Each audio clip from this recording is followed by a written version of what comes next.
जय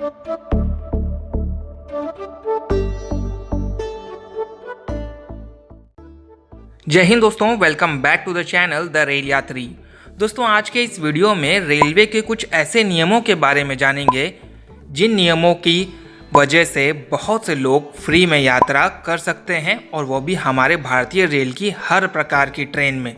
रेलवे के हर व्यक्ति के लिए अलग अलग टाइप के नियम हैं, लेकिन लोगों को इसके बारे में कम जानकारी होती है। और कोविड काल के बाद तो बहुत बड़ा कन्फ्यूज़न हो गया था लोगों के मन में कि कोई छूट मिलेगी कि नहीं मिलेगी। रेलवे के नियमों के तहत कुछ लोग फ्री में यात्रा कर सकते थे, कुछ लोगों को थोड़ा बहुत किराया कम देना पड़ता था।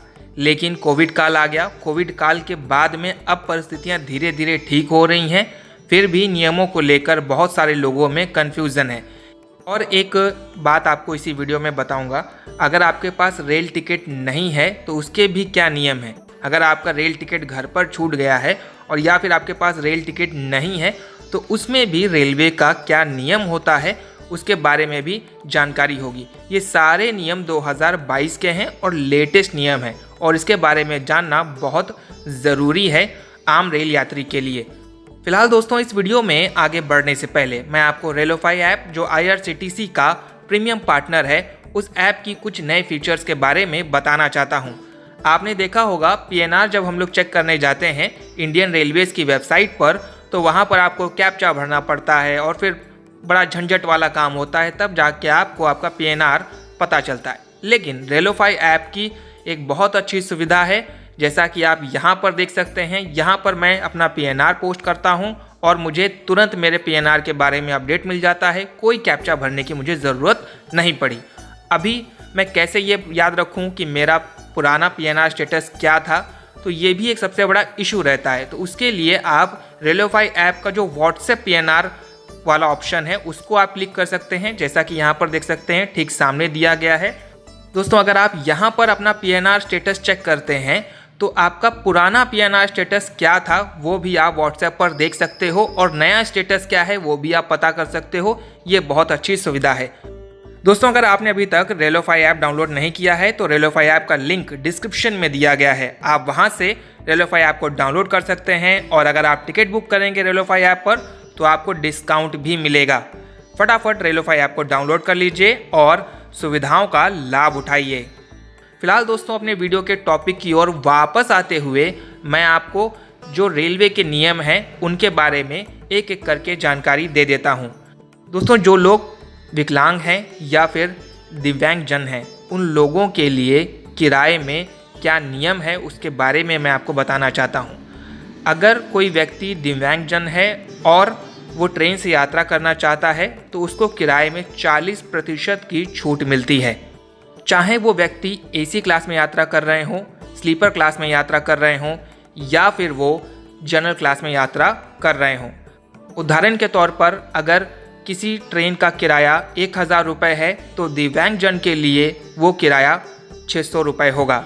फिलहाल रेलवे की ये सुविधा अभी भी जारी है, और बहुत सारी ट्रेनों में दिव्यांगजन कोटा भी होता है। रेलवे अलग से उनके लिए सीट रिजर्व करके रखता है, लेकिन इसके बारे में बहुत कम लोग जानते हैं। अगर आप दिव्यांगजन हैं और आपके पास दिव्यांगजन वाला जो सर्टिफिकेट होता है वो है, तो आपको बड़ी आसानी से ट्रेन के किराए में 40% तक की छूट मिल जाएगी। अब जो लोग फ्री में ट्रेन में यात्रा कर सकते हैं उनके बारे में बात कर लेते हैं। अगर कोई बच्चा है जिसकी एज 0 से लेकर 5 इयर्स की है या फिर 5 साल का है तो उसका कोई टिकट नहीं लगता है। और अगर कोई बच्चा है जिसकी एज 5 साल से लेकर 12 साल तक है तो उस बच्चे का आधा टिकट लगेगा, लेकिन उसको सीट नहीं मिलेगी। वहाँ पर NOBS लिखा होगा जब टिकट में PNR में उस बच्चे का नाम अपडेट किया जाएगा, लेकिन उनको सीट नहीं मिलेगी। वो बच्चा अपने माता पिता के साथ यात्रा कर सकता है। अगर कोई पैसेंजर 12 साल से लेकर 60 साल की एज वाला है तो उसको पूरा किराया देना पड़ेगा। और अगर कोई व्यक्ति 60 साल से ऊपर मेल है तो उसको वरिष्ठ नागरिक माना जाएगा। पहले वरिष्ठ नागरिकों को 40% की छूट मिलती थी किराए में, लेकिन अभी रेलवे वरिष्ठ नागरिकों को छूट नहीं दे रहा है। हो सकता है आने वाले समय में इस सुविधा को भी फिर से रेलवे शुरू कर दे। फिलहाल वरिष्ठ नागरिकों के लिए रेलवे ने जो लोअर बर्थ कोटा होता है वो रखा हुआ है। हर ट्रेन में लोअर बर्थ कोटा होता है। अगर आप वरिष्ठ नागरिक हैं तो इस सुविधा का ज़रूर लाभ उठाइए। अगर आप फीमेल हैं और आपकी एज 45 साल से ऊपर है और आप अकेले यात्रा कर रही हैं तो आपके लिए रेलवे का नया नियम आया हुआ है। आप लोअर बर्थ सीट बुक कर सकती हैं, लेकिन ये कंडीशन मेल में नहीं है, ये फीमेल रेल यात्रियों के लिए है और उनको वरिष्ठ नागरिक कंसिडर किया जाएगा और उनको लोअर बर्थ दी जाएगी। टिकट बुकिंग के समय आप इस बात का ध्यान रख सकते हैं। दोस्तों, जैसा कि मैंने आपको थोड़ी देर पहले एक बात बताई थी, अगर बच्चों की एज 0 से लेकर 5 इयर्स तक है और तो वो लोग फ्री में यात्रा कर पाएंगे, लेकिन इसमें भी एक नियम है। एक पेरेंट के साथ या फिर एक गार्जियन के साथ सिर्फ एक ही बच्चा ट्रैवल कर सकता है। अगर हस्बैंड वाइफ हैं तो उनके साथ 2 बच्चे ट्रैवल कर सकते हैं। रेलवे का नियम है कि एक गार्जियन के साथ एक बच्चा ट्रैवल कर सकता है और अगर ज़्यादा बच्चे हैं तो हो सकता है चेकिंग के दौरान आपको भारी पेनल्टी भी देनी पड़े। ये भी रेलवे का नियम है। दोस्तों, आप ये देख लेते हैं बिना टिकट रेल यात्रा। बिना टिकट रेल यात्रा का मतलब ये नहीं है कि आपने प्लेटफॉर्म टिकट लिया और आप ट्रेन में चढ़ गए, वो वाली बात नहीं बताने वाला हूँ। यहाँ पर मैं आपको ये बताने वाला हूँ कि आपका टिकट आप भूल गए, जो आप प्रिंट करवाते हैं, ऑनलाइन आपने टिकट लिया था, आपके पास मोबाइल नहीं है या फिर आपका मोबाइल चोरी हो गया, आप ट्रेन में हैं, अब कोई चेक करने आया तो आप कैसे उसको बताएंगे कि यह आप ही की सीट है। दरअसल होता ये है, रेलवे ने जब से ऑनलाइन टिकट वाला सिस्टम शुरू किया है तो जब चार्ट बन जाता है तो आपके पास एक मैसेज आता है।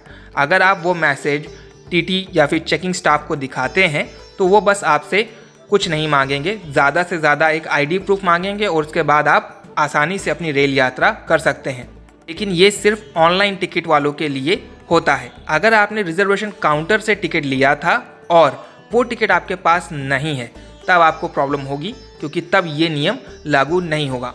ऑनलाइन वाले टिकट्स में ये नियम लागू होता है कि आपको आपका पीएनआर का जो 10 डिजिट का नंबर होता है, अगर आपको वो याद है तो आप टीटी को वो नंबर बताइए, अपना नाम बताइए, अपनी सीट बताइए।